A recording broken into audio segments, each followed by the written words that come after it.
Assalamualaikum warahmatullahi wabarakatuh. Bismillahirrahmanirrahim. Assalamualaikum warahmatullahi wabarakatuh.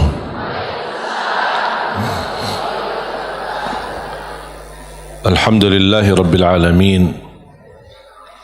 Wa ashhadu an la ilaha illallah wahdahu la sharika lah waliyus salihin.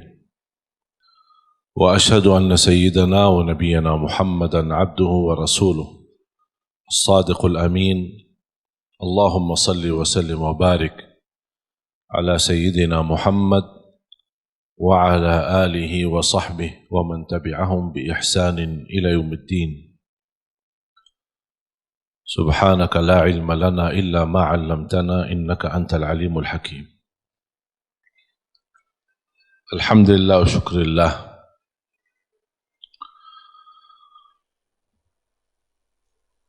Selalu kita bersyukur kepada Allah Subhanahu wa Ta'ala atas kelimpahan banyak nikmat. Nikmat terbesar nikmat Islam, iman.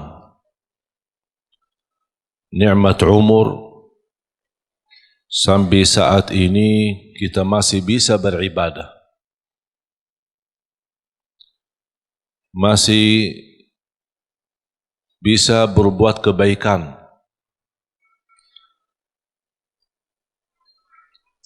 Dan ini murni karunia dan taufik dari Allah Subhanahu wa Ta'ala. Jangan ada yang merasa diri hebat. Aku lebih baik daripada yang lain. Aku bisa berbuat baik, orang lain tidak bisa. Itu bukan karena kehebatan kita atau kelebihan kita.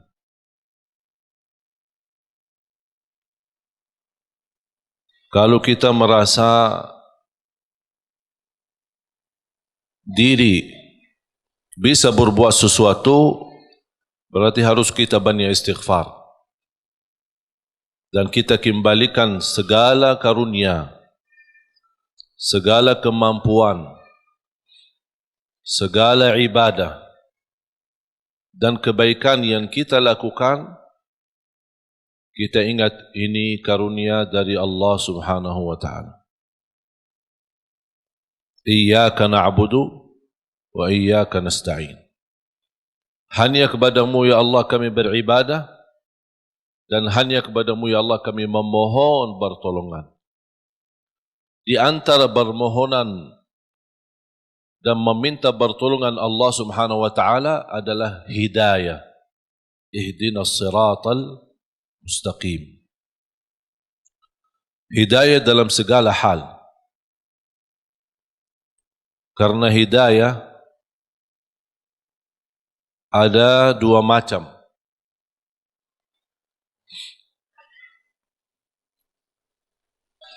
Hidayah dalalah atau irsyad. Hidayah irsyad atau dalalah.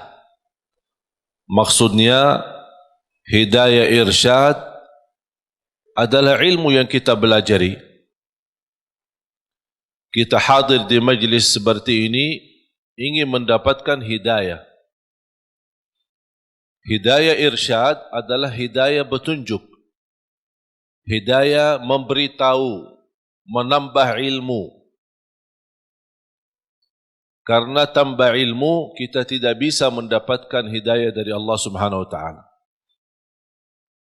Semakin kita mengenal Allah lewat hidayah irsyad, semakin bertambah cinta kita kepada Allah Subhanahu wa Ta'ala. Dan hidayah irsyad itu tugas para nabi. Dan sesudah para nabi dan rasul, tugas para ulama. Membagikan hidayah irsyad, menyampaikan, memberitahu mana yang baik buat umat, mana yang tidak baik.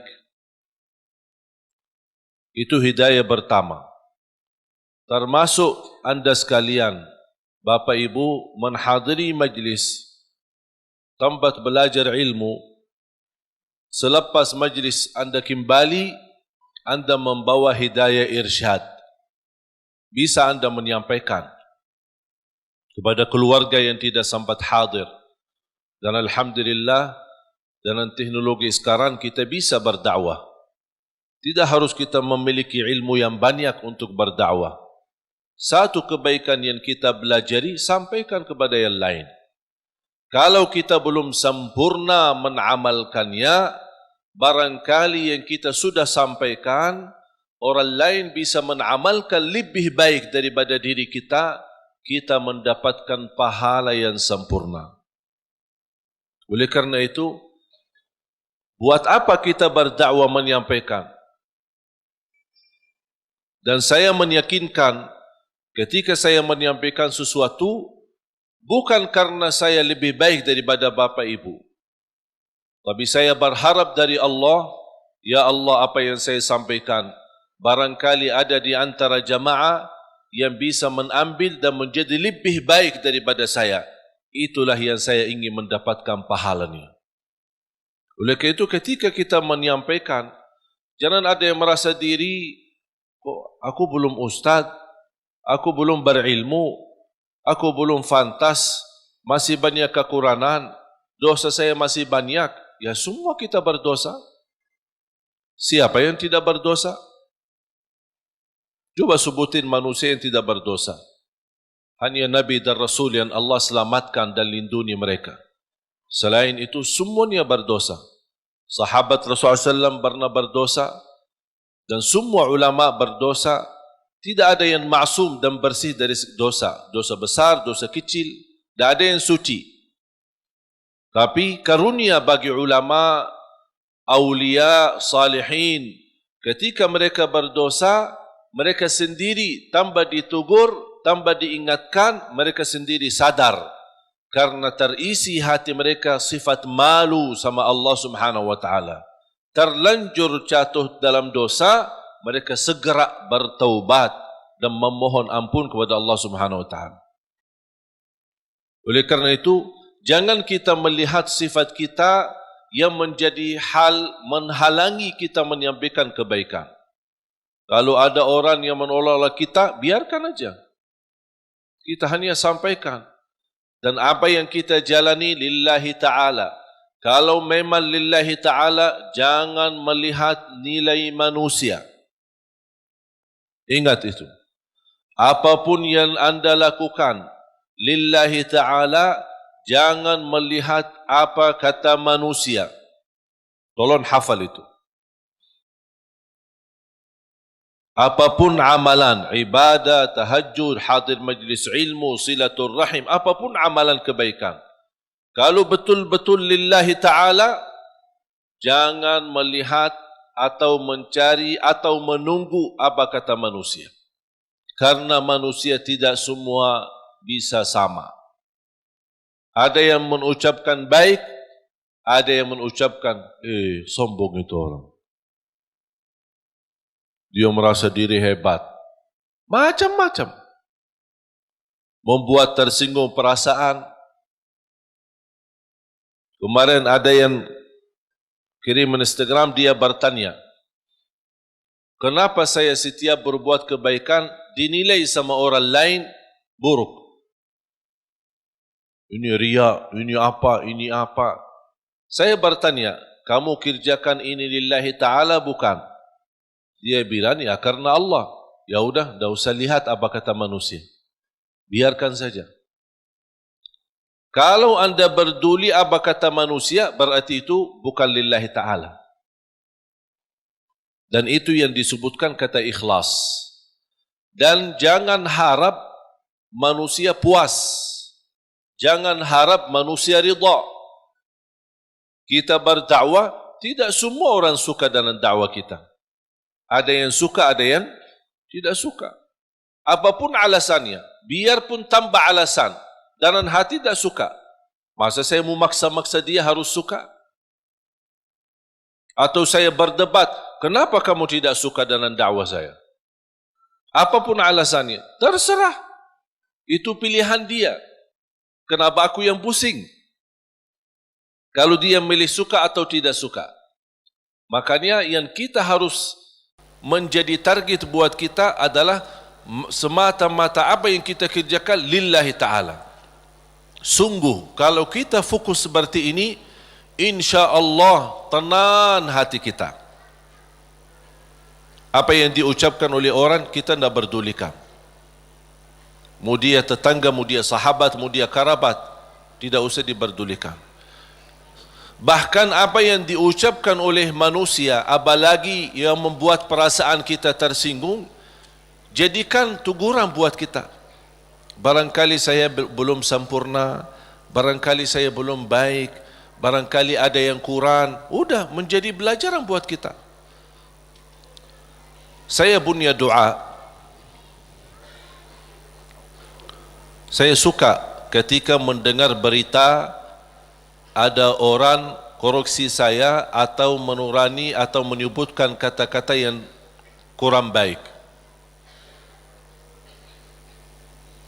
Berhati-hatilah sama Syekh Ali Jabir atau apalah gitu. Begitu saya mendengar berita, saya suka mengucapkan satu doa. Ya Allah, kalau perkataan dia benar terhadap saya, ampunilah saya. Kalau perkataan dia tidak benar, ampunilah dia. Udah selesai. Karena orang yang mengucapkan sesuatu pasti salah satu, benar atau salah.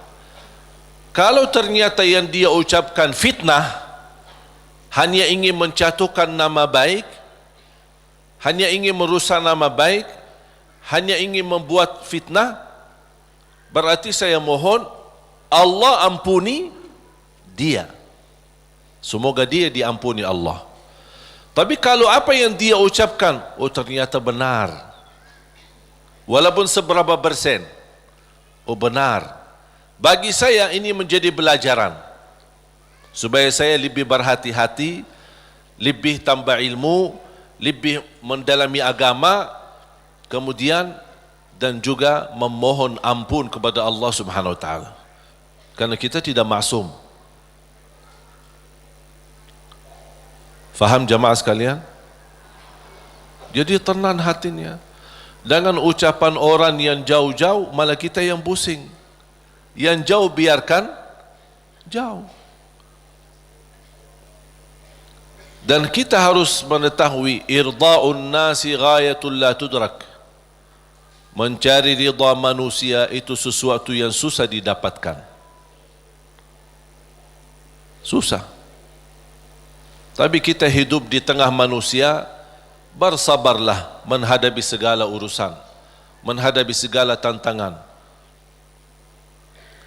Man ardallah bisakhatin nas, ardallah radhiyallahu anhu wa arda anhu nas. Barang siapa yang mencari ridha Allah, walaupun manusia tidak suka, Allah akan ridha terhadapnya dan Allah jadikan manusia ridha. Wa man ardan nas bisakhatillah sakhitallahu an wa askhata anhu nas atau askhata alaihi nas. Dan barang siapa yang mengharapkan ridha manusia dengan kemurkaan Allah, ada orang yang na'udzubillah dia lebih berduli manusia daripada Allah. Yang penting manusia suka, yang penting orangnya senang. Kalau Allah dia tidak berduli. Apa yang akan terjadi kata Rasulullah SAW? Akan Allah murka terhadap dia dan Allah akan jadikan manusia tidak akan ridha terhadapnya. Berarti kuncinya di siapa? Di tangan Allah.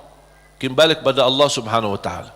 Makanya jemaah sekalian, ada satu ibadah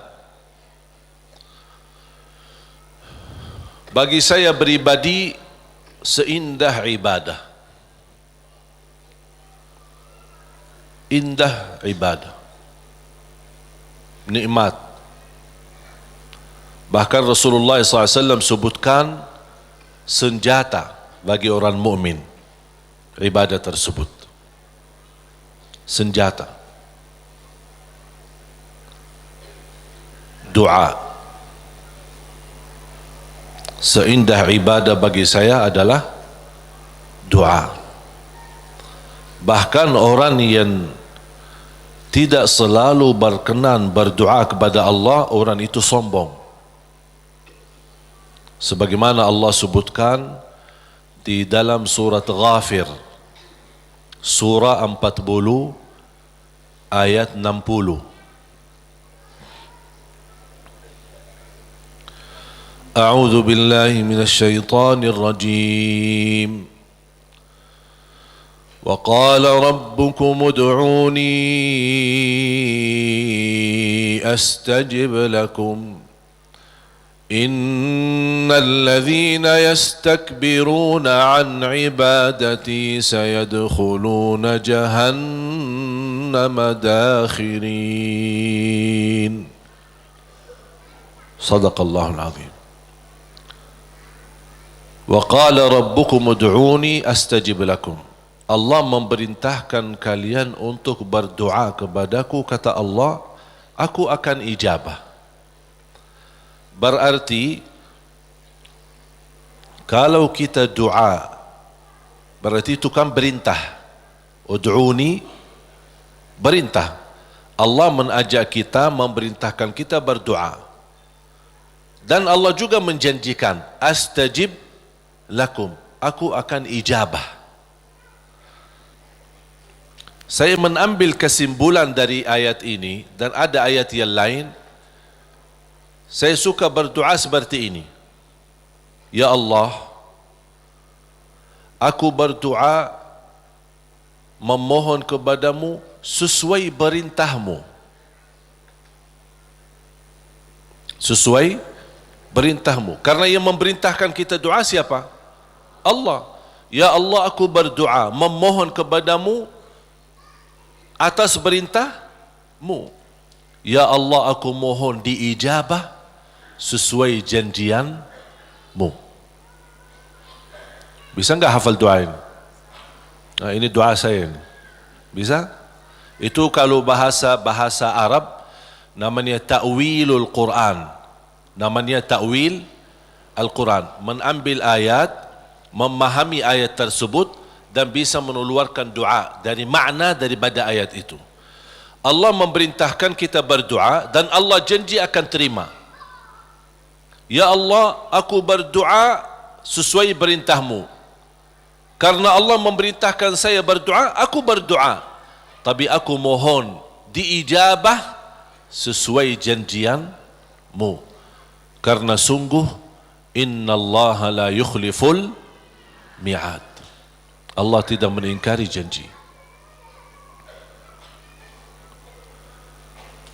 Sebenarnya mengucapkan doa atau melafazkan doa itu kembali kepada kemampuan kita masing-masing. Tidak harus sesuai kata yang saya sampaikan, tapi yang saya harap Bapak Ibu fahami apa yang saya makna, apa yang saya maksud dan ucapkan.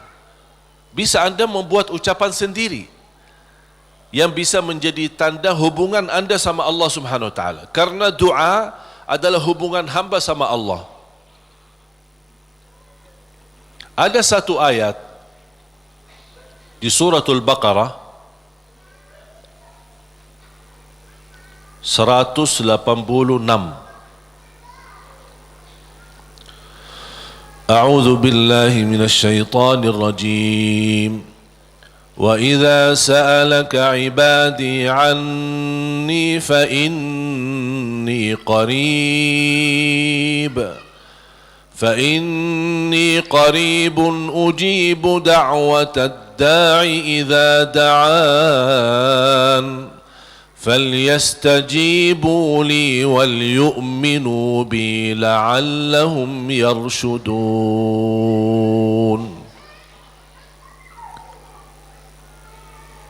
Ada sekelompok orang datang kepada Rasul.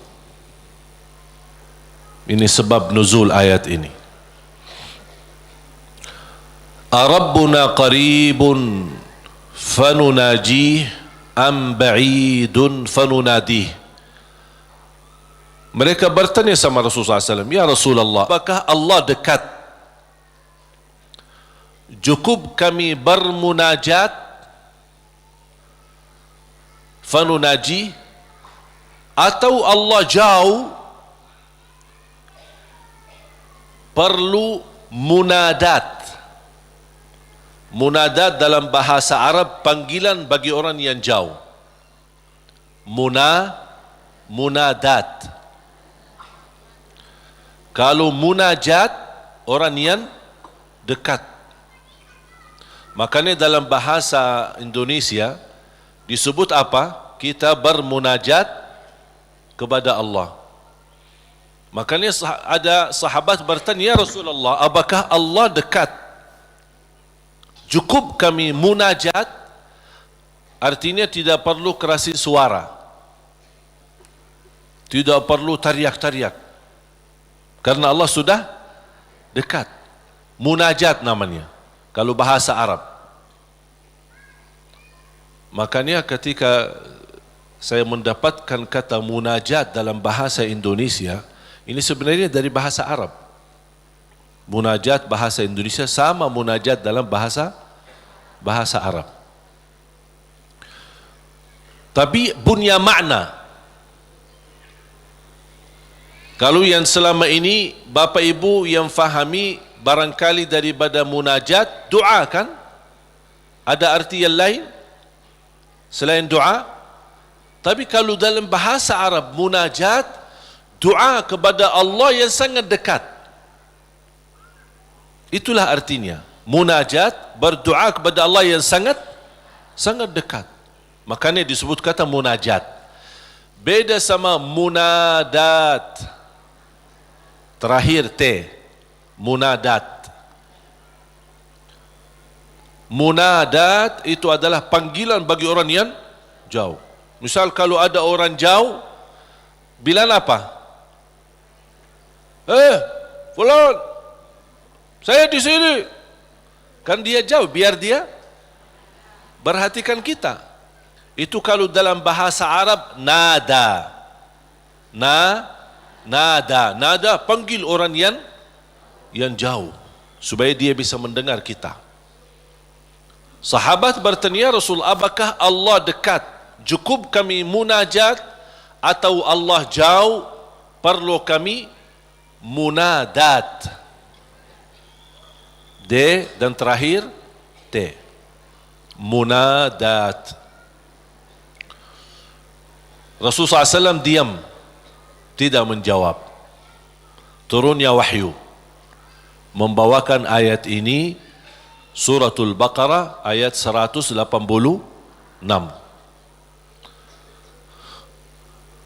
Kata Allah Subhanahu wa taala kepada Nabi Muhammad, kalau ada yang bertanya apakah aku dekat, wa idza sa'alaka ibadi anni, atau jauh, jawablah, fa inni qarib, aku sangat dekat. Fa inni qarib ujibu da'watad da'i idza da'an. Menijabah doa orang yang berdoa. Ini jaminan. Ujibu da'watad da'i idza da'an. Jadi jangan ada bahasa yang berkata doa aku tidak dijabah. Itu salah. Karena Allah berfirman, bahkan ada ikatan, yang berdoa kepada aku ijabah. Artinya apa? Yang tidak berdoa kepada aku, buat apa aku ijabah? Betul enggak? Berarti Allah sudah kaitkan yang berdoa di, yang tidak berdoa tinggal anda milih.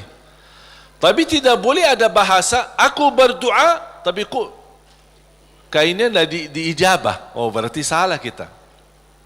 Tidak sesuai kalamullah, tidak sesuai ayat Al-Quran, bahkan tidak sesuai janji Allah, sebagaimana kita baca tadi di surat Ghafir, surah 40 ayat 60. Jadi jamaah sekalian, ketika berdoa yakini Doa itu bukan terpilih untuk seorang tertentu. Boleh minta doa sama orang salih, guru kita, ulama, kiai, habaib, boleh. Ketika kita berkesempatan jumpa mereka, tolong doain, semoga lancar, boleh. Tapi kalau sudah ketemu, dah mau berdoa, mau enggak? Ya harus mau. Masa tunggu-tunggu orang-orang yang salih datang baru kita minta? Atau kita capek cari ke sana kemari? Kalau kita kebetulan di tempat yang tidak ada orang salih, bagaimana? Masa tidak mau berdoa? Kalau tidak mau berdoa, itu justru tanda orang sombong. Berdoa dengan keyakinan Allah pasti ijabah. Jangan ada sedikit keraguan, apakah mau enggak Allah terima doa saya? Fantas enggak saya diterima doa? Perbuatan perilaku saya seperti ini. Jangankan doa kita. Kira-kira siapa yang lebih jahat? Kita atau setan? Hah? Oh, jawab dong. Oh, kalau ada yang jawab, aku lebih buruk dari setan, na'udzubillah ini. Ini kenal diri banget ini. Tak ada yang lebih buruk dan jahat daripada syaitan. Syaitan pernah berdoa, Allah ijabah doa ini. Apalagi kita. Syaitan yang sudah namanya seburuk makhluk, yang sudah terancam di masuk neraka, yang sudah berupaya untuk mengajak manusia masuk neraka, pernah berdoa. Tahu enggak doanya apa?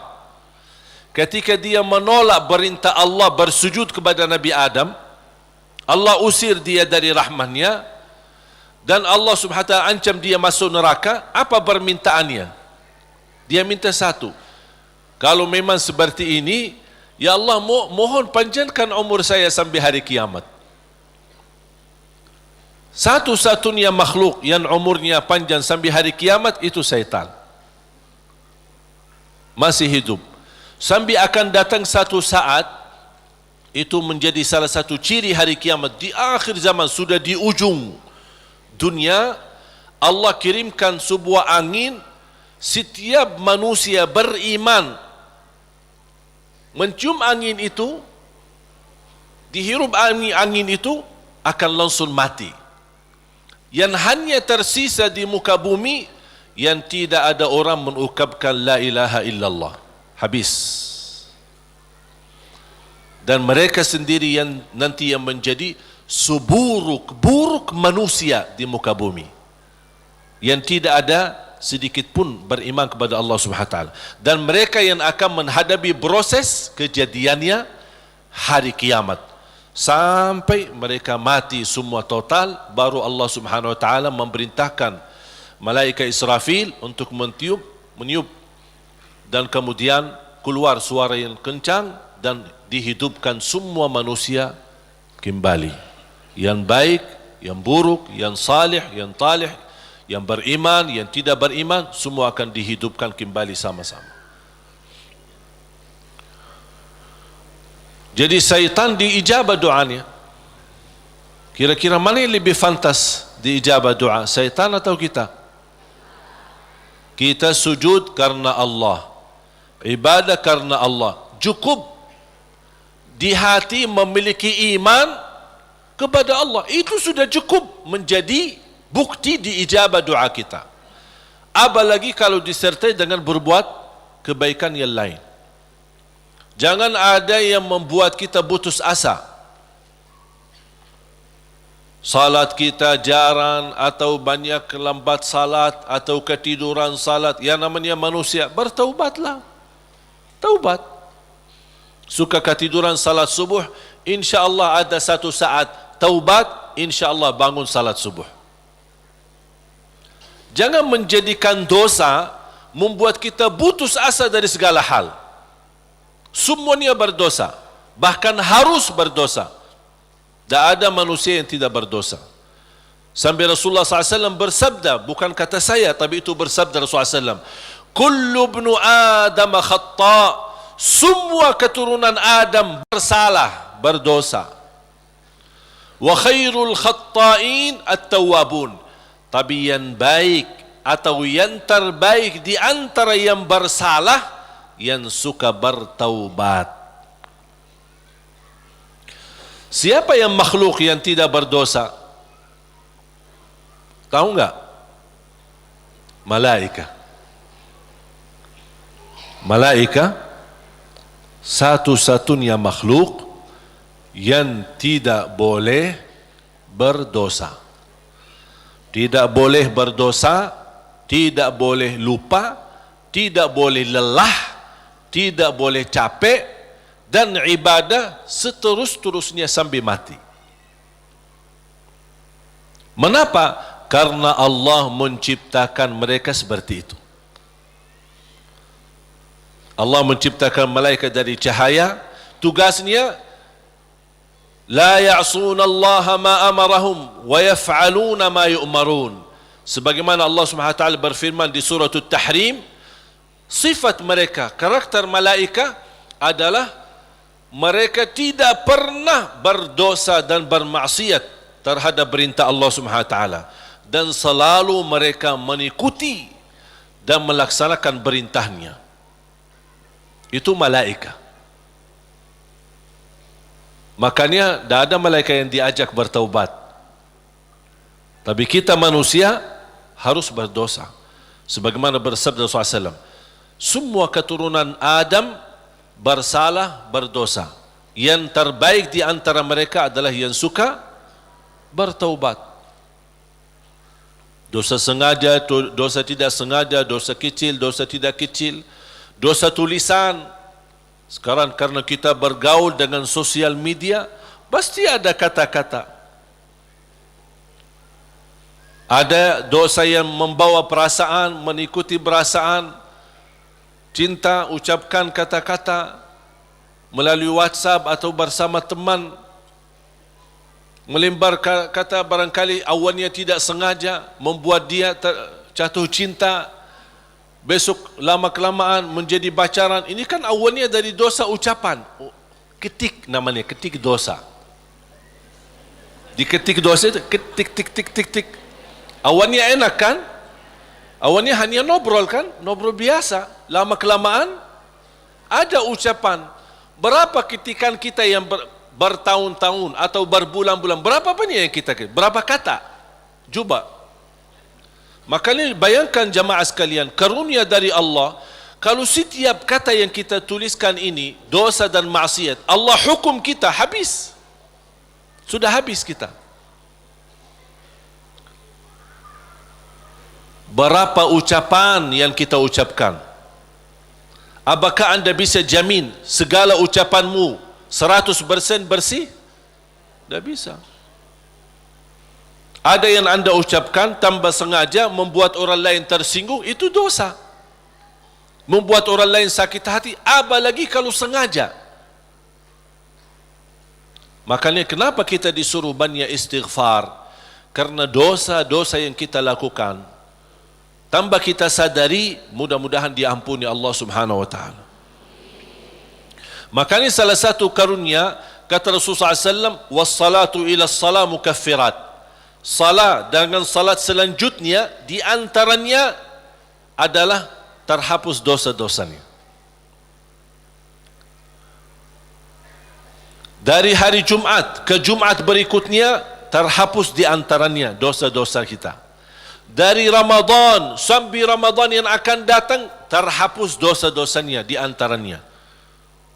Dan ini kan karunia dari Allah. Kalau bukan karunia ampunan dosa-dosa itu, antara salat, antara azan dan iqamah, antara Ramadan sama Ramadan, antara Jumat sama Jumat, aduh, dosa kita bakal banyak sekali.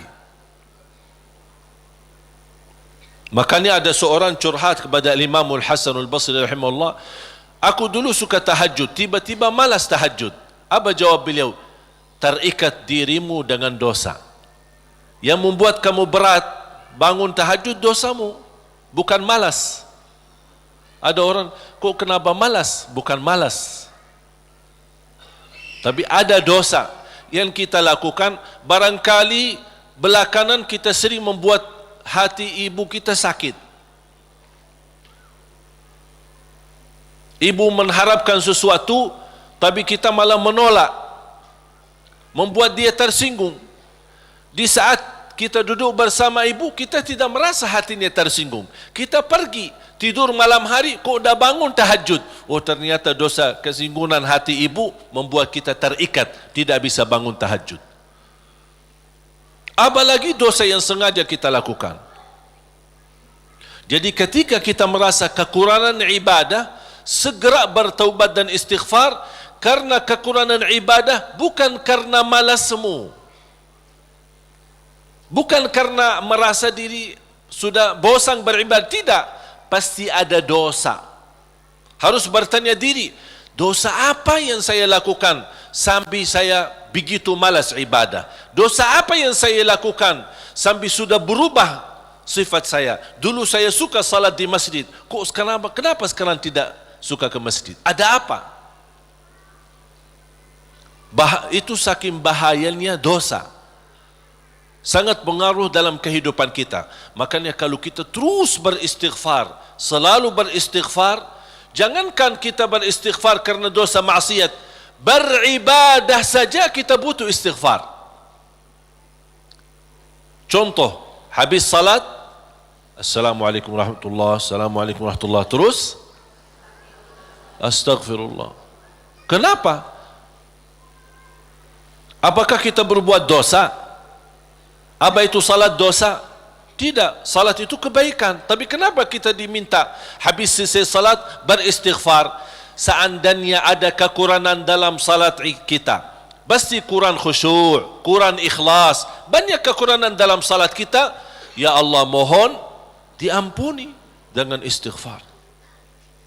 Maka Rasulullah SAW sebagaimana diceritakan suka beristighfar dalam sehari lebih dari 70 kali. Ada satu riwayat 100 kali beristighfar. Bahkan kata Abdullah bin Umar radhiyallahu anhuma, saya duduk satu majlis sama Rasul, saya suka mendengar bisikan Rasul beristighfar, Rabbighfirli wa tub alayya innaka antat tawwabul ghafur. Rabbighfirli wa tub alayya innaka antat tawwabul ghafur. Ada satu riwayat, Rabbighfirli wa tub alayya innaka antat tawwabur rahim. Dalam satu duduk, sekali duduk 100 kali, kata Abdullah bin Umar, saya mendengar bisikan Rasulullah SAW beristighfar seperti itu. Rabbighfirli wa tub alayya innaka antat tawwabul ghafur. Sudah hafal belum?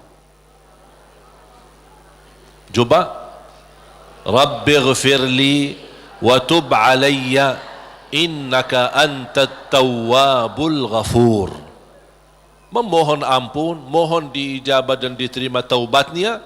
Allah Subhanahu wa taala Maha penerima taubat dan Maha Pengampun. Bapak Ibu jamaah sekalian dimuliakan Allah Subhanahu wa taala. Kembali lagi, semua berdoa. Jangan ada yang ragu-ragu terhadap doanya. Dan ingat, doa kita pasti diijabah walaupun proses melalui 3 hal. Doa pasti diijabah walaupun proses melalui 3 hal. Yang pertama, diijabah doa kita menolak takdir yang buruk, menghilangkan takdir yang buruk. Contoh, kita memohon, ya Allah kasih aku jodoh, tapi jodohnya belum datang. Ternyata dalam takdir, karena kita sering berdoa meminta sesuatu, Allah sudah ijabah, tapi Allah memilih daripada memberi jodoh, ada yang lebih daripada itu. Apa? ternyata ada takdir yang jauh lebih buruk daripada jodoh yang kita minta. Makanya Allah geserkan takdir buruk itu karena doa kita. Turun bala dari langit. Bala turun dari langit. Doa naik dari bumi, dari kita. Pas di udara bertemu, bala sama doa berantem. Perkelahian antara doa sama bala. Yang kalah siapa? Bala, dan doa naik. Artinya bala tidak jadi turun. Itu saking kuatnya dan berkahnya doa kita. Berarti doa pasti diijabah. Proses pertama, doa yang kita minta Allah belum ijabah secara langsung sesuai permintaan, tapi Allah menolak sebuah bala yang kita tidak tahu. Misal, tertulis dalam takdir kita hari ini akan kena kecelakaan motor.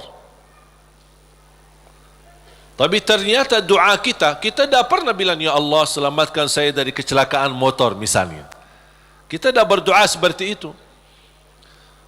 Tapi karena Allah melihat dalam takdir ada bala yang akan turun hari ini, tapi karena kita suka berdoa, Allah memilih mana yang baik. Allah yang lebih tahu mana yang baik. Apakah ijabah sesuai permintaan atau Allah memberi penggantinya yang lebih baik. Ternyata penggantinya yang lebih baik, Allah memilih tolak bala. Allah bisa saja kasih jodohnya tapi kena kecelakaan motor. Nanti merasa nyesal. Aduh, baru sudah nikah atau ketemu jodohnya malah dirawat di rumah sakit. Kesal enggak? Merasa aduh gimana gitu. Makanya percaya jamaah sekalian, pilihan Allah itulah yang terbaik. Ada orang minta sama saya, boleh enggak saya berdoa? Saya suka sama seorang misal. Saya jatuh cinta sama dia. Boleh enggak saya berdoa, ya Allah aku minta dia, si fulanah itu, si ini. Boleh enggak saya berdoa seperti itu? Saya jawab apa? Kira-kira jawab apa? Boleh saja. Tapi saya usulkan, sarahkan aja kepada Allah. Dan apa? Ya Allah, kalau memang dia baik bagi saya, mudahkan. Kalau tidak baik, ganti yang lebih baik. Tapi gimana aku jatuh cinta sama dia? Nah, itu beda urusan.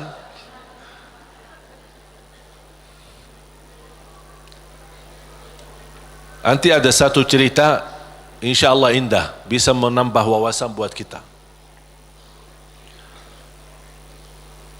Yang kedua, diijabah doa kita dan diberi oleh Allah Subhanahu wa taala sesuai permintaan.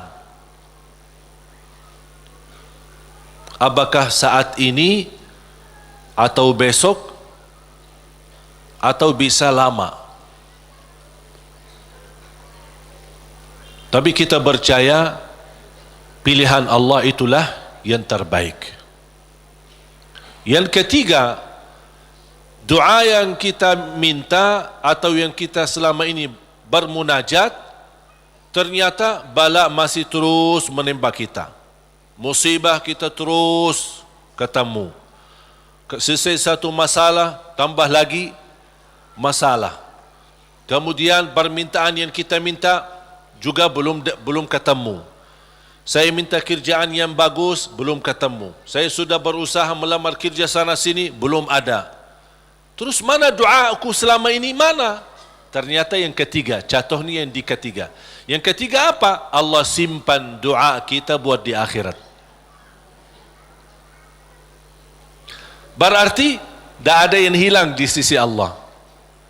Kalau tidak tertolak bala, tidak diijabah sesuai permintaan, berarti yakini, oh disimpan di akhirat. Sahabat dan orang salih lebih suka doanya selama di dunia disimpan buat akhirat, karena di akhirat bakal lebih butuh bantuan dan pertolongan Allah dan berkat doa kita. Faham? Walaupun sifat manusia ingin melihat secara langsung, minta, ya Allah minta rumah, ada rumah, minta ini, ada ini. Mohon maaf Bapak Ibu, kalau Allah ijabah atau berikan sesuai permintaan kita, nanti kita berhenti berdoa. Apapun yang kita minta, ya Allah aku minta mobil, dapat mobil. Minta kerjaan, dapat kerjaan. Minta jodoh, dapat jodoh. Minta rumah, dapat rumah. Mau haji, dapat haji. Terus segala yang kita minta dapat. Habis, dah ada minta lagi. Terus berdoa enggak? Dah ada berdoa. Tapi kalau Allah belum kasih, kita doa lagi enggak? Doa, minta lagi. Coba kata Umar bin Khattab, ketika anda berdoa jadi seperti anak kecil. Anak kecil kalau dia minta sama ibunya gimana? Nangis enggak? Berhenti nangis sebelum dikasih? Belum kan? Dia nangis sampai begitu dikasih gimana? Berhenti enggak nangisnya? Anda harus seperti itu. Doa, nangis. Ya Allah belum kasih, aku nangis lagi dong. Belum dikasih, nangis lagi. Sampai Allah berkenan kasih. Dan ini sebenarnya bukan tujuannya Allah kasih atau tidak. Tapi ingat, titisan air mata ini yang menangis karena Allah akan selamatkanmu dari siksa neraka Jahannam. Rasulullah SAW bersabda, وَعَيْنٌ بَكَتْ مِنْ خَشْيَةِ اللَّهِ حَرَّمَهَا اللَّهُ عَلَى النَّارِ لَا تَمَسَّهَا النَّارِ.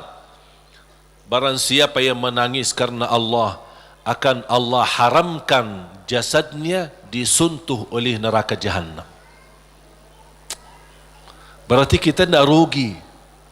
Tidak ada rugi. Biarpun tidak diijabah, ternyata titisan air mata berharga, bisa menjaminkan kita selamat dari siksa neraka Jahannam. Mau apa lagi? Nangisnya berharga, doanya pasti diijabah, dan cukup dari doa kita sudah membuat ibadah atau membawa sebuah ibadah yang dicintai Allah, karena Allah suka bisikan hamba. Apalagi kalau lama tidak berdoa, Allah merindukan suara doanya kita. Apalagi doa yang tulus dan ikhlas. Makanya kadang-kadang kalau kita tidak diberi doa atau tidak beri permintaan atau tidak beri permohonan kita, terus kita berdoa terus sampai diuji, sampai di macam-macam, sampai kita merasa sudah tertekan, tidak kuat. Kira-kira bisikan doa kita seperti apa nanti? Dalam keadaan doa, dalam keadaan susah atau senang? Menurut saya doa dalam keadaan susah jauh lebih murni daripada doa dalam keadaan senang. Kalau dalam keadaan senang artinya ya biasa-biasa aja, dapat atau tidak dapat. Tapi coba kalau lagi stres, lagi pusing, lagi galau, gimana bisikan doa? Ya Allah, udah nangis duluan. Kata Allah, lama sekali. Makanya itu subhanallah, saya mengambil kesimpulan dari doa, justru doa tanda Allah merindukan suara doa kita. Oleh karena itu jamaah sekalian, jangan berhenti berdoa, terus berdoa.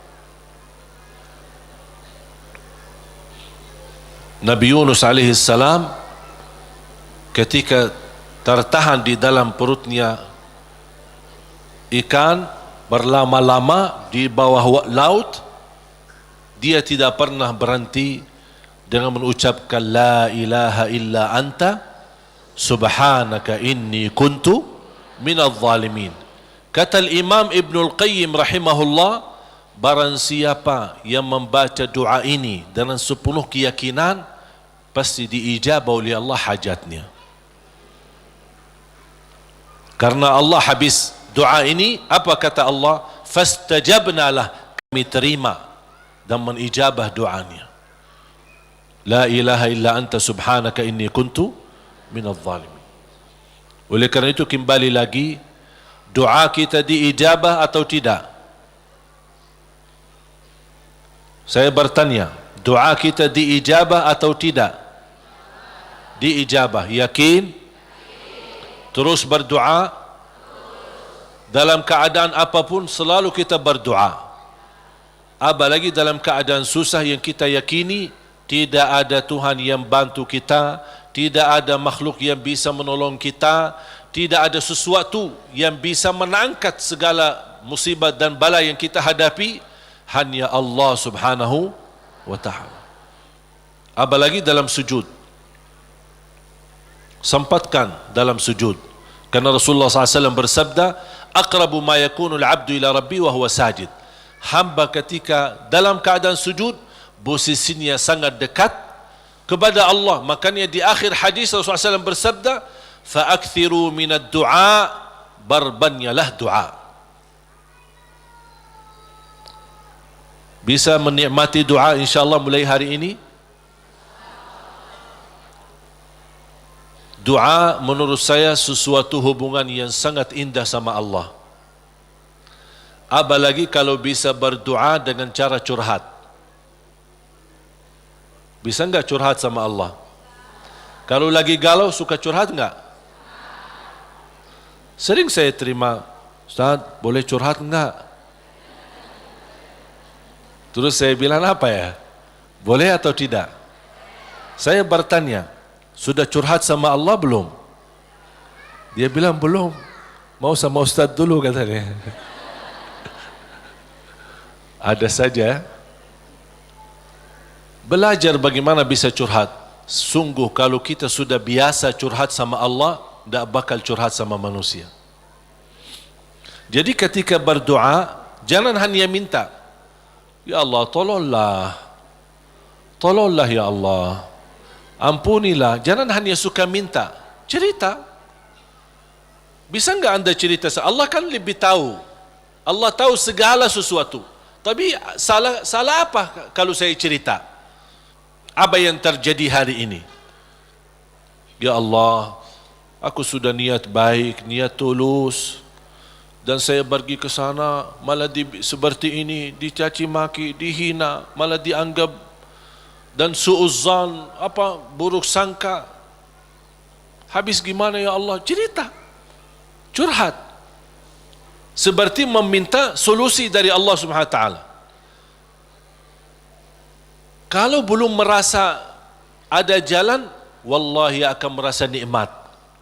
Cukup anda bisa nikmat bersama Allah Subhanahu wa taala. Sebagaimana Nabi Yaqub ketika kehilangan anaknya, ada dia berkata apa? Qala innama ashku bathi wa huzni ila Allah.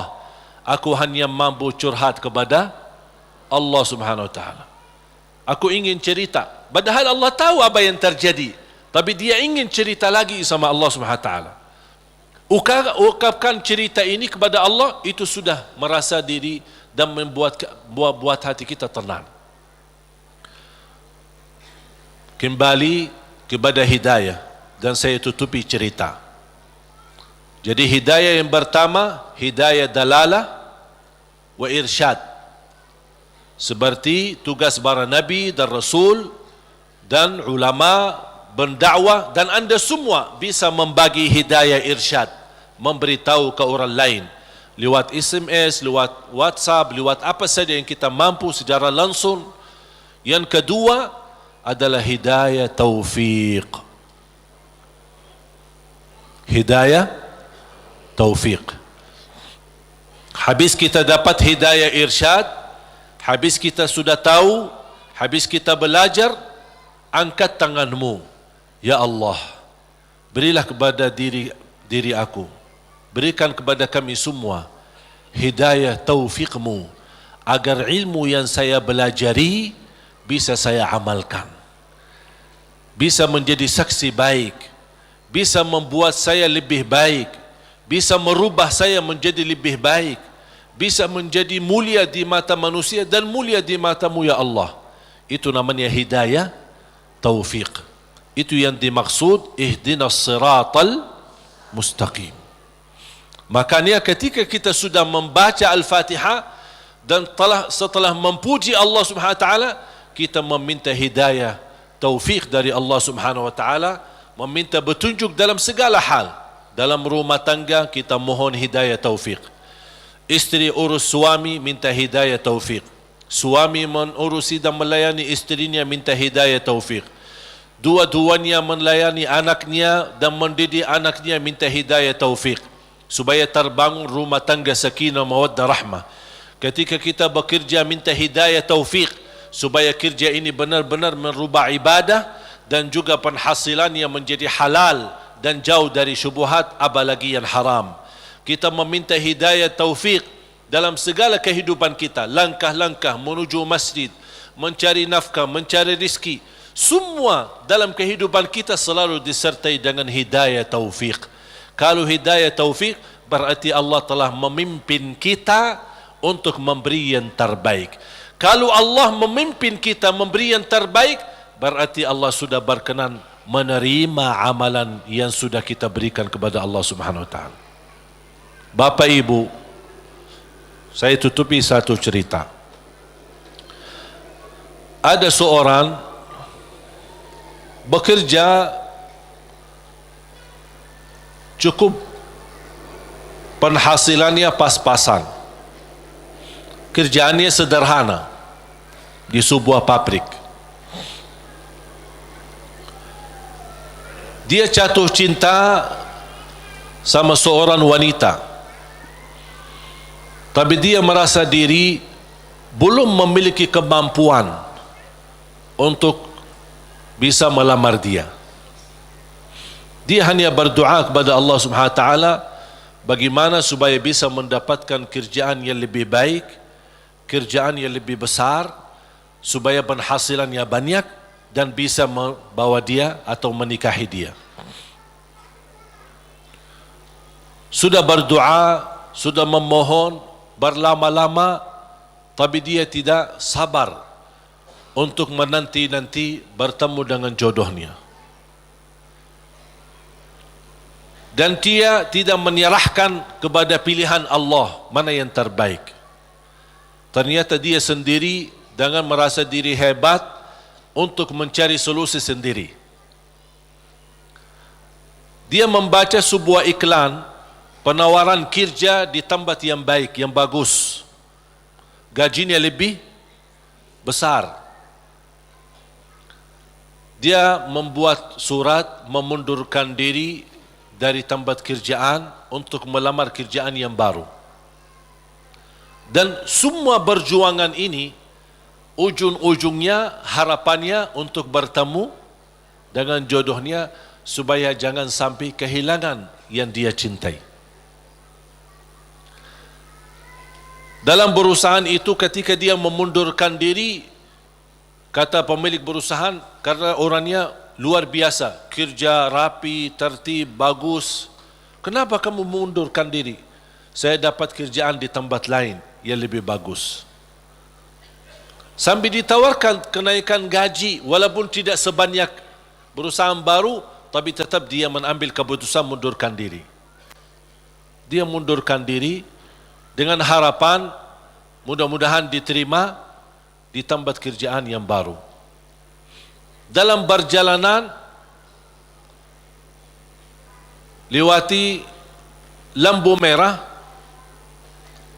di lampu merah berikutnya ada melanggar lampu merahnya dan menabrak mobilnya karena kecelakaan. Akibat kecelakaan itu lumpuh kakinya, masuk ke rumah sakit.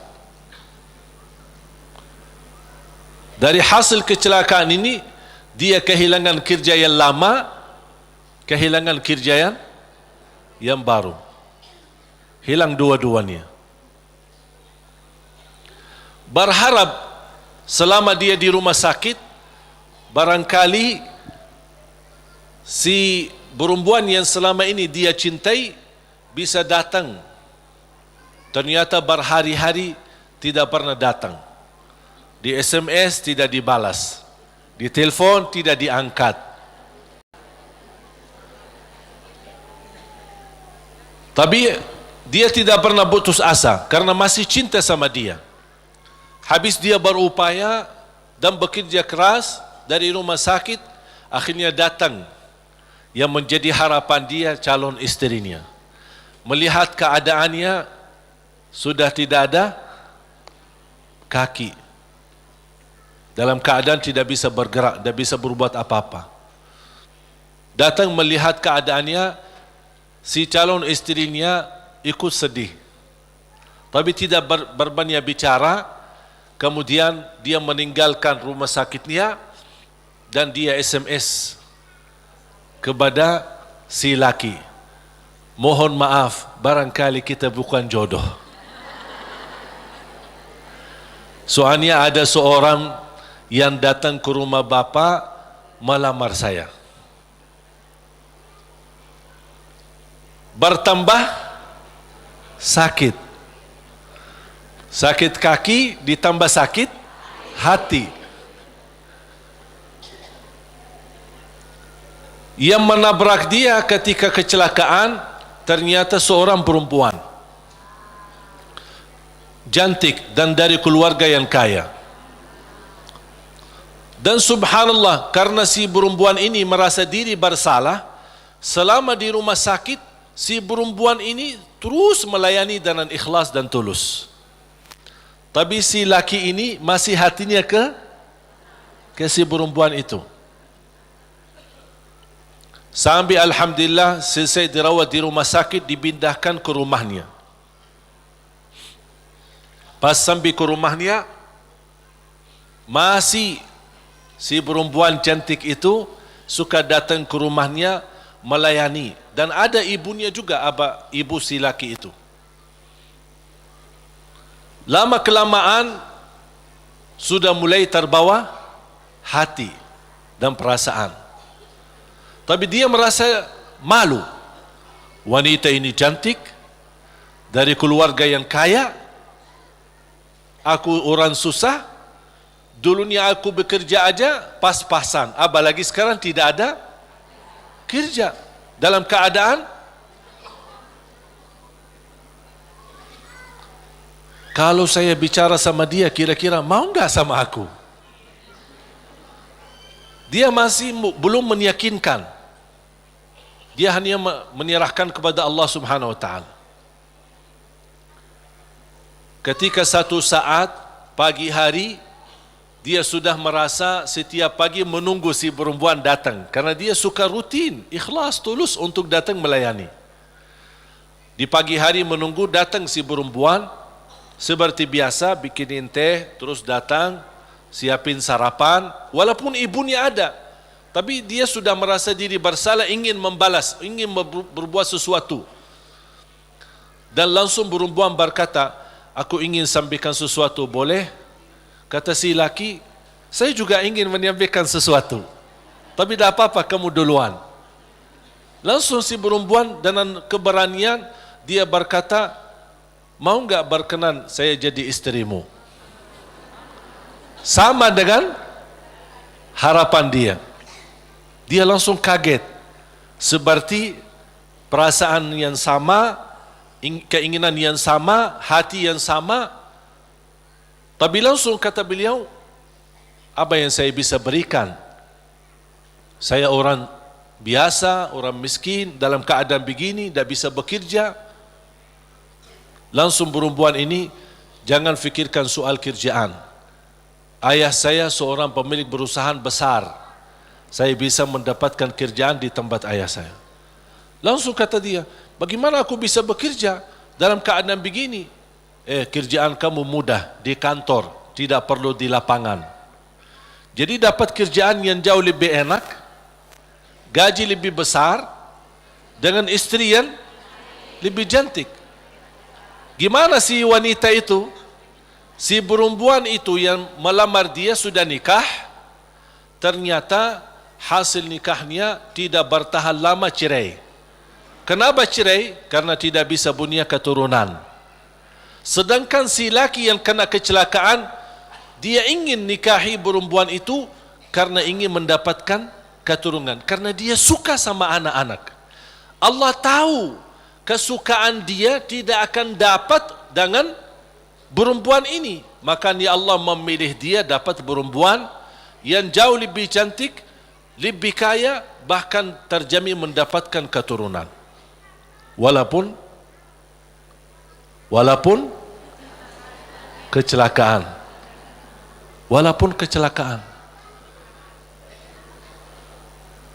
Bisa enggak faham dari cerita ini? Pilihan Allah itulah yang terbaik. Walaupun karena kecelakaan. Artinya apa? Orang kecelakaan atau tidak kecelakaan, yakini pilihan Allah itulah yang terbaik. Makanya saya usulkan, kalau anda berdoa meminta sesuatu, disertai doamu dengan kata, ya Allah, kalau memang ini yang baik, mudahkan. Kalau ya Allah melihat ada yang lebih baik, berilah yang terbaik. Soal lamar kerja, soal jodoh, soal belajar, siswa di sini atau di luar negeri, dimanapun, apapun langkah yang anda ingin ambil keputusan, minta sama Allah, ya Allah, kalau memang keputusan saya ini itulah yang terbaik, mudahkan. Kalau tidak baik, ya Allah, pilihlah yang, tunjukkanlah kepada saya yang lebih baik. Percaya, Allah tidak ingin membuat kita susah. Makanya jangan kita membuat diri susah. Allah akan memberi yang terbaik walaupun prosesnya lewat ujian. Walaupun prosesnya melalui ujian.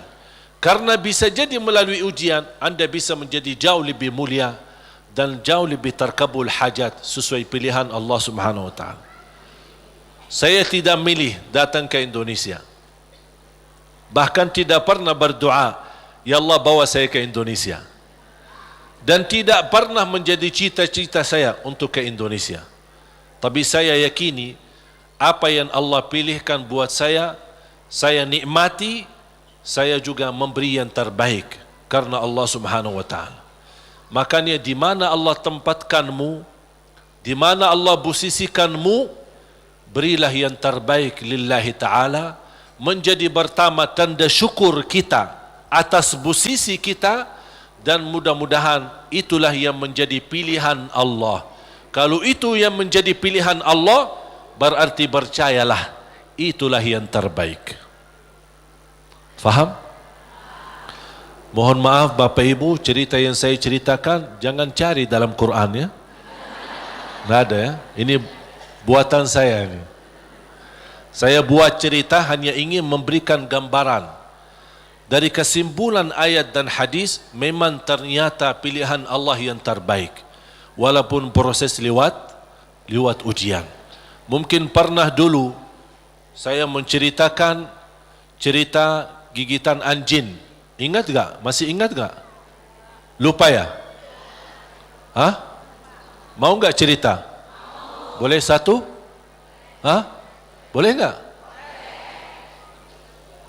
Ada seorang berdoa, ya Allah, aku mohon jodoh yang salihah, yang cantik, yang kaya. Itu doanya. Minta yang salihah, cantik, kaya lagi. Karena dia orang miskin. Dapat miskin ya tambah susah lagi. Tak ada doa yang lain. Tak pernah berdoa, ya Allah ampunilah saya, ya Allah rahmatilah. Itu aja doanya. Bismillahirrahmanirrahim. Ya Allah jodoh yang baik, yang salihah, yang cantik, yang kaya. Dapat sedikit rezeki, pergi haji. Selama dia tawaf, ya Allah jodoh yang salihah, yang cantik, yang kaya. Safa Marwah, ya Allah, jodoh yang salihah, yang cantik, yang kaya. Itu aja doanya. Fokusnya luar biasa. Pas pulang kembali ke tanah air dalam keadaan sedang memimpikan dan membayangkan bagaimana ketemu jodohnya. Pas di kampung malam hari dia melewati jalan dikejar anjing. Dan anjing sifatnya kalau kita lari dikejar sampai digigit kakinya. Datang ambulan dibawa ke rumah sakit. Pas dalam perjalanan dia merasa nyesal.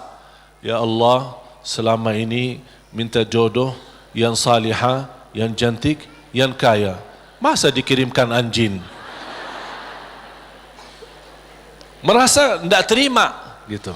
Jadi aku selama ini minta ini kok dikirimin anjing. Artinya ujian. Dia tidak mau, merasa diri tidak terima. Pas sampai ke rumah sakit, dirawat sama seorang dokter yang salihah, yang cantik, yang kaya, jadi jodohnya.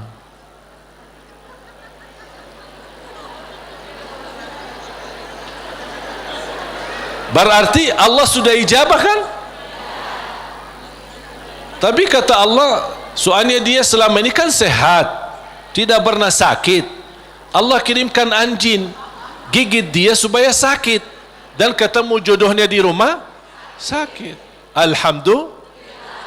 Ya insyaAllah mudah-mudahan digigit.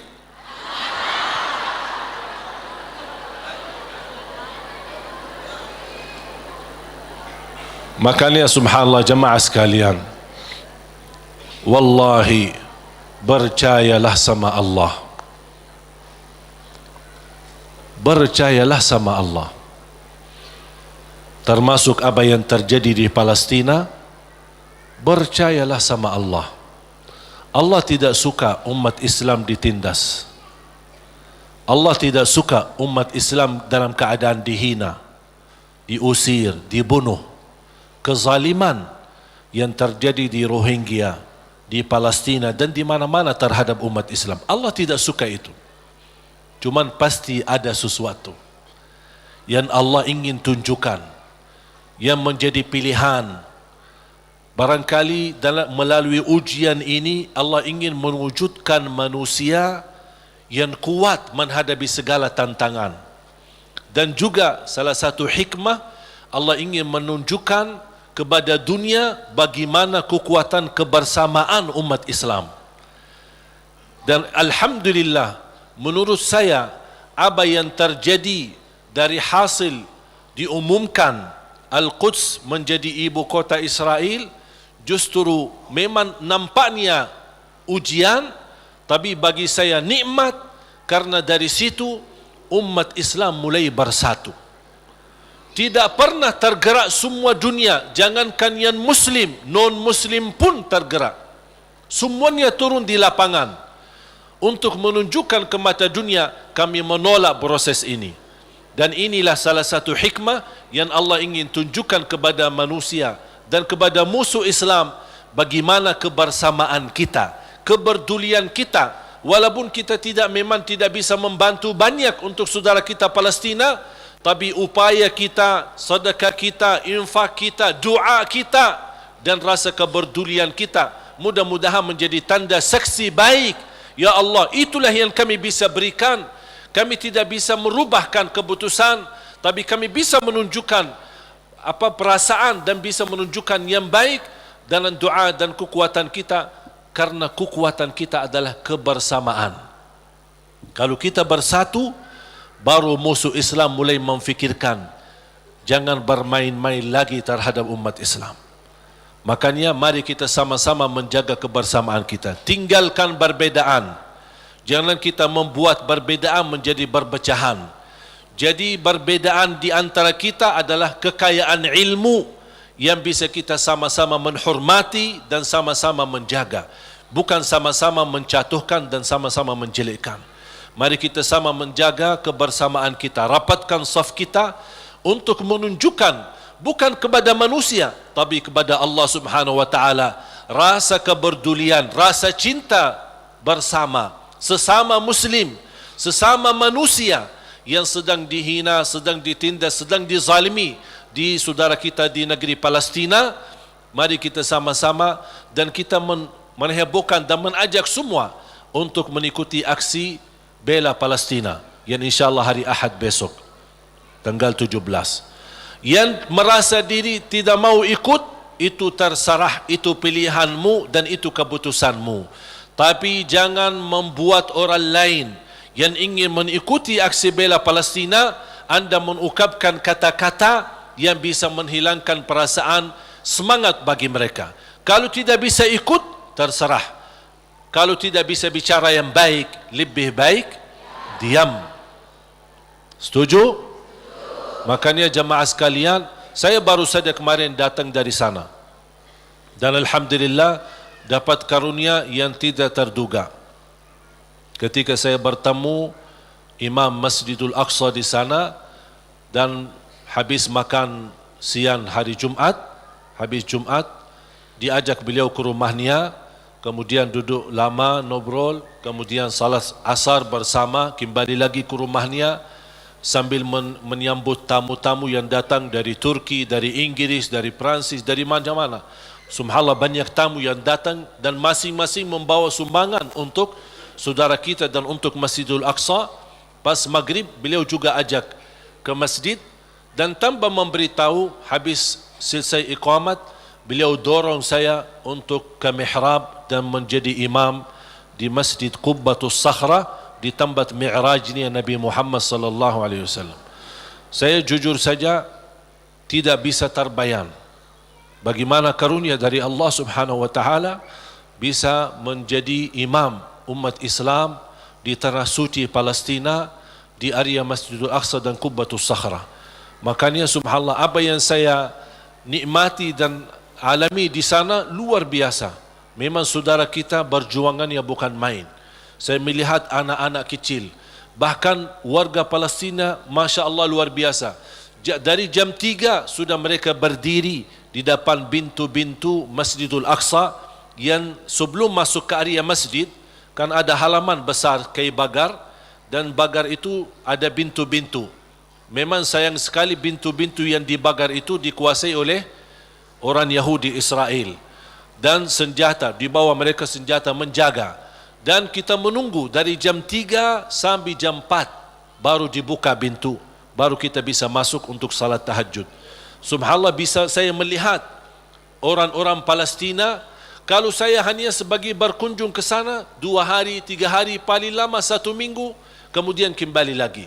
Saya bayangkan orang-orang tua-tua, pemuda-pemuda, wanita yang warga sana, yang memang tinggal dekat sana setiap hari bertahun-tahun, yang sudah proses melalui lebih dari 70 tahun dalam keadaan seperti ini, tapi subhanallah mereka masih sabar. Tidak ada yang mundur, tapi masih terus bisa datang duluan dari jam 3 dengan harapan dibuka pintu. Walaupun mereka tahu dibuka pintu sebelum subuh 1 jam, tidak boleh lebih sebelumnya, tapi subhanallah tetap mereka dengan segala harapan sama Allah Subhanahu wa taala. Inilah yang menurut saya melihat perjuangan ini membuat saya semangat. Saya hanya 1 hari 2 hari aja sudah merasa kesal sama orang Yahudi yang menjaga. Bagaimana mereka yang 60 tahun, bagaimana kesabaran dan perjuangan mereka. Makanya jamaah sekalian, Allah punya hikmah. Apa yang terjadi di negeri Palestina, Allah ingin mewujudkan generasi-generasi yang insya-Allah kuat imannya, kuat menghadapi tantangannya, dan inilah mereka yang akan diwujudkan oleh Allah, yang akan mampu membebaskan dan memerdekakan insya-Allah negara Palestina. Sebagaimana Indonesia berhasil merdeka, kita insya-Allah juga mendoakan insya-Allah ada satu saat kita semua bergembira dengan kemerdekaan negeri Palestina dan kemerdekaan Masjidul Aqsa, dan yakini itu yang akan terjadi. Ini bukan kata saya, tapi kata Rasulullah SAW. Sebagaimana Masjidul Aqsa diambil oleh mereka, akan Masjidul Aqsa kembali di tangan umat Islam. Walaupun memang prosesnya cukup lama, dan kita berharap sama Allah tanpa kita putus asa, kapan tiba saatnya Allah akan memberi yang terbaik untuk umat Islam. Amin ya Rabbal Alamin. Mari kita sama-sama berdoa. Dan jangan lupa ketika ada kesempatan untuk kita membantu saudara kita lewat aksi hari Minggu besok, aksi bela Palestina, lewat doa kita, lewat sedekah kita, dan insya-Allah mudah-mudahan di bulan Januari saya berusaha bisa kembali ke sana, mudah-mudahan bisa berjalan lancar. Doakan, mudah-mudahan insya-Allah apa yang kita harapkan untuk saudara kita mudah-mudahan dikabul oleh Allah Subhanahu wa taala. Bismillahirrahmanirrahim. Alhamdulillahirabbil alamin. Ya Rabbi lakal hamdu kama yanbaghi li jalali wajhikal karim wa li 'azimi sultanik. Allahumma salli ala Muhammad wa ala ali Muhammad. Ya Allah ya arhamar rahimin. Ya arhamar rahimin. Ya arhamar rahimin. Rahmatilah kami semua ya Rabbal Alamin. Kami hamba yang lemah, yang masih banyak dosa dan maksiat, banyak kesalahan terhadap diri kami, kesalahan terhadap orang tua kami, kesalahan terhadap saudara kami. Ya Allah, kami sangat membutuhkan rahmat-Mu, karena rahmat-Mu akan mampu memimpin kami dalam kehidupan kami sampai akhir hayat. Rahmatilah kami semua, hidupkanlah kami dalam keadaan iman, wafatkanlah kami dalam keadaan Islam. Jadikan kami bersama hamba-hamba-Mu yang salih-salihah. Ya Allah, doa kami untuk saudara kami di Palestina.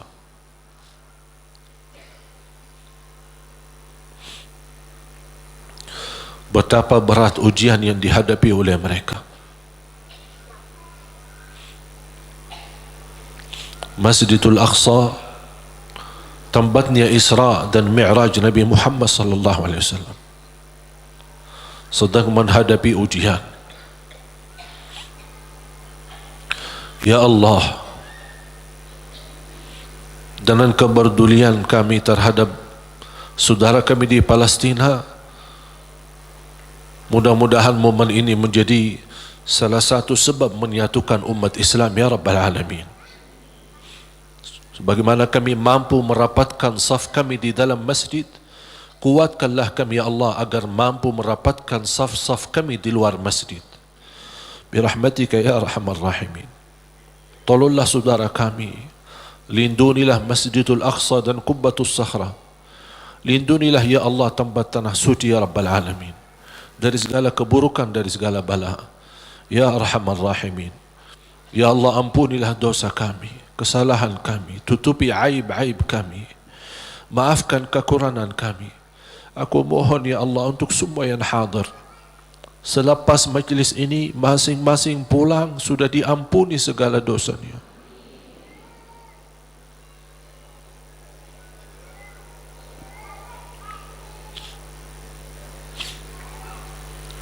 Disucikan hatinya, dibersihkan jiwanya, diselamatkan setiap langkah-langkahnya, terkabul segala keinginannya dan doanya.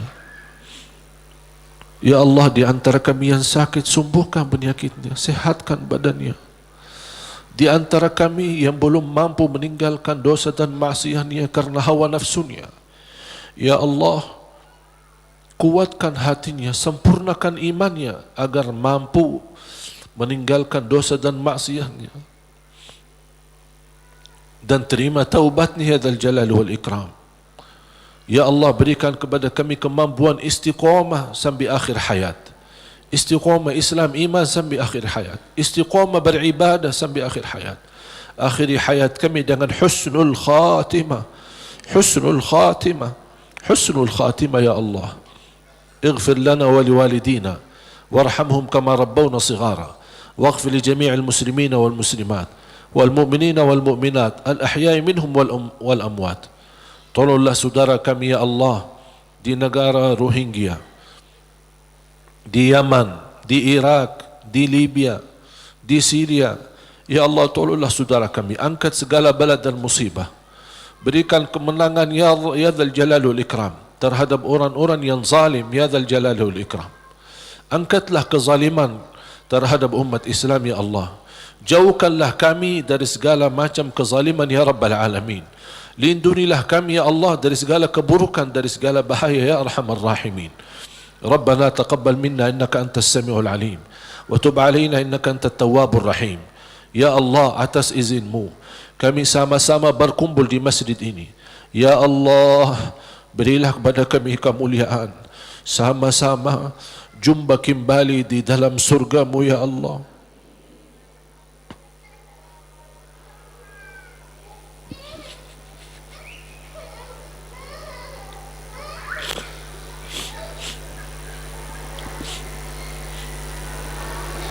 Berikan kepada kami kemuliaan, sama-sama bertemu kembali di dalam surgamu ya Allah, bersama Nabi Muhammad sallallahu alaihi wasallam.